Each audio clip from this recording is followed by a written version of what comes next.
safety, and he leaves the hostages to go in the other room and get a glass of water. And I guess the two men, they see this as their opportunity, and boom, they raise up a nearby window and they each jump out of it and they run to safety. Now, since the hostages are now clear, police really want to go busting into this apartment so that they can grab Jermaine and arrest him. But not only is the door still barricaded, but Jermaine is in there firing shots off. So, to avoid any casualties, police are holding back, thinking that they can talk him into surrendering. They got a police negotiator there and everything. But despite that, it's just not working. Jermaine is just not listening. Now, here's where shit gets really weird. At some point during this standoff, Jermaine gets a phone in the apartment and he calls several news stations in the area. I'm not sure why he's calling them specifically or what his goal is, but he calls them. And he informs them that he has a famous brother-in-law that he wants to talk to. That brother-in-law? The D-O-double-G Snoop Doggy Dogg. Apparently Jermaine's sister is actually married to Snoop.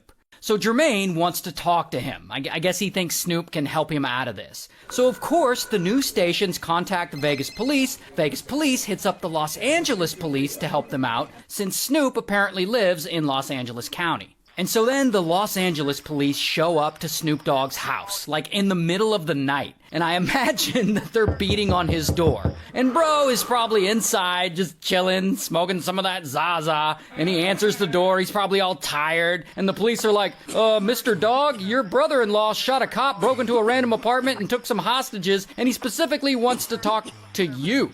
And I guess Snoop hears all this and he's like, faux shizzle.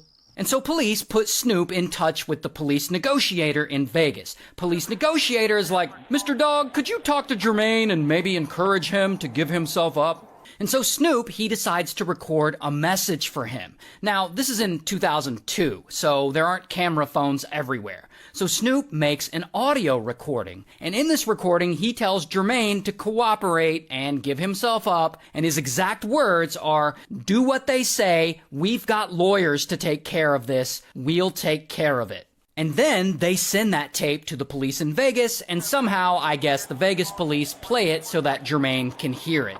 But Jermaine doesn't respond. And now at this